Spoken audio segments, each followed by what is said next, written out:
ಎಲ್ಲರಿಗೂ ನನ್ನ ಹನುಮಾಸ್ kitchen DVG ಚಾನಲ್ಗೆ ಸ್ವಾಗತ. ಇವತ್ತಿನ ರೆಸಿಪಿ ಸಿಂಪಲ್ಲಾಗಿ ದಿಢೀರ್ ಚಿತ್ರಾನ್ನ ಹೇಗೆ ಮಾಡ್ಕೊಳ್ಳೋದು ಅಂತ ತೋರಿಸ್ಕೊಡ್ತೀನಿ. ಸಿಂಪಲ್ಲಾಗಿ ಮಾಡ್ಕೋಬೋದು. ಇದರ ಇಂಗ್ರೀಡಿಯೆಂಟ್ಸ್ ಅಂತ ನೋಡ್ಕೊಂಬರೋಣ. ಇದಕ್ಕೆ ಒಂದು ಸ್ವಲ್ಪ ಶೇಂಗಾ, ಆಮೇಲೆ ಒಂದು ಚಮಚೆ ಸಾಸಿವೆ, ಒಂದು ಚಮಚೆ ಜೀರಿಗೆ, ಆಮೇಲೆ 2-3 ಟೊಮೆಟೊ ಹೆಚ್ಚಿಟ್ಕೊಂಡಿದ್ದೀನಿ, 6-7 ಹಸಿಮೆಣಸಿನ್ಕಾಯಿ, ಆಮೇಲೆ ರುಚಿಗೆ ತಕ್ಕಷ್ಟು ಉಪ್ಪು, ಆಮೇಲೆ ಒಂದು ಅರ್ಧ ಹೋಳಷ್ಟು ನಿಂಬೆಹಣ್ಣು ಸಾಕು, ಆಮೇಲೆ ಸ್ವಲ್ಪ ಕರಿಬೇವು, ಆಮೇಲೆ ಒಂದು 4-3 ಈರುಳ್ಳಿನ ಹೆಚ್ಚಿಟ್ಕೊಂಡಿದ್ದೀನಿ, ಆಮೇಲೆ ಒಂದು ಚಮಚ ಉದ್ದಿನಬೇಳೆ, ಒಂದು ಚಮಚ ಕಡಲೆಬೇಳೆ. ಮಾಡೋ ವಿಧಾನ ಅಂತಂದರೆ, ಒಂದು ಕುಕ್ಕರಲ್ಲಿ ನಾನು 1.5 ಗ್ಲಾಸಷ್ಟು ಅಕ್ಕಿ ತೊಗೊತಾ ಇದ್ದೀನಿ. ಅದಕ್ಕೆ ಅದನ್ನ ಚೆನ್ನಾಗಿ ಅಕ್ಕಿನ ತೊಳೆದಿಟ್ಕೊಂಡ್ಮೇಲೆ ಅದೇ ಸೇಮ್ ಗ್ಲಾಸಷ್ಟೇ 2.5 ಗ್ಲಾಸಷ್ಟು ನಾನಿಲ್ಲಿ ನೀರನ್ನ ಆ್ಯಡ್ ಮಾಡ್ತಾಯಿದ್ದೀನಿ.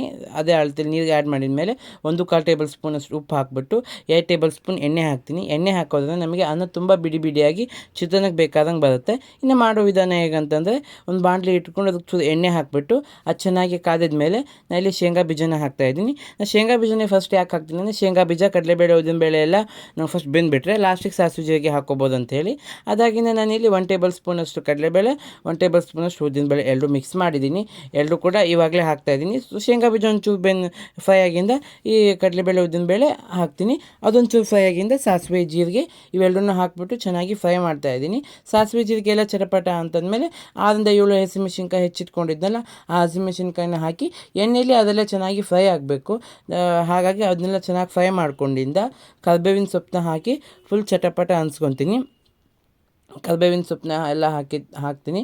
ಹಾಕಿ ಒಂದೊಳ್ಳೆ ಮಿಕ್ಸ್ ಕೊಟ್ಟಿದ ಮೇಲೆ ನಾವು ಈರುಳ್ಳಿ ಹೆಚ್ಚಿಟ್ಕೊಂಡಿದ್ವಲ್ಲ, ಆ 2-3 ಈರುಳ್ಳಿಯಷ್ಟು ಆ ಈರುಳ್ಳಿನ ಇದಕ್ಕೆ ಹಾಕ್ಬಿಟ್ಟು ಫಸ್ಟು ಚೆನ್ನಾಗಿ ಫ್ರೈ ಮಾಡ್ತೀನಿ. ಈರುಳ್ಳಿ ಆಮೇಲೆ ಮೆಣಸಿನ್ಕಾಯಿ ಎಣ್ಣೆಲೆಲ್ಲ ಚೆನ್ನಾಗಿ ಫ್ರೈ ಆಗಿಂದ ಟೊಮ್ಯಾಟೊ ನೋಡಿ ಹೆಚ್ಚಿಟ್ಕೊಂಡಿದ್ನಲ್ಲ, ಆ ಟೊಮೆಟೊನ ಕೂಡ ಹಾಕಿ ಇದಕ್ಕೆ ಚೆನ್ನಾಗಿ ಒಂದೊಳ್ಳೆ ಮಿಕ್ಸ್ ಕೊಡ್ತೀನಿ.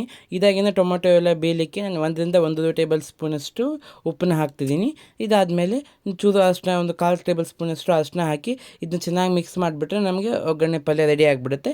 ಇನ್ನು ಮಾಡಿರೋ ಅನ್ನ ನಾನು ಆಲ್ರೆಡಿ ಹಾಕಿಟ್ಟಿದ್ದೆನಲ್ಲ, ಆ ಅನ್ನ ಹೇಗಾಗಿದೆ ಅಂತ ತೋರಿಸ್ತೀನಿ ನೋಡಿ. ಎಣ್ಣೆ ಹಾಕಿದ್ದಕ್ಕೆ ಆ ಅನ್ನ ಫುಲ್ ಉದುರಾಗಿ ನಮ್ಗೆ ಚಿತ್ರಾನ್ನಕ್ಕೆ ಯಾವ ರೀತಿ ಬೇಕು ಆ ರೀತಿ ರೆಡಿಯಾಗಿದೆ. ಇನ್ನು ಕಲಿಸೋ ವಿಧಾನ ಹೇಗಂತ ನೋಡೋಣ.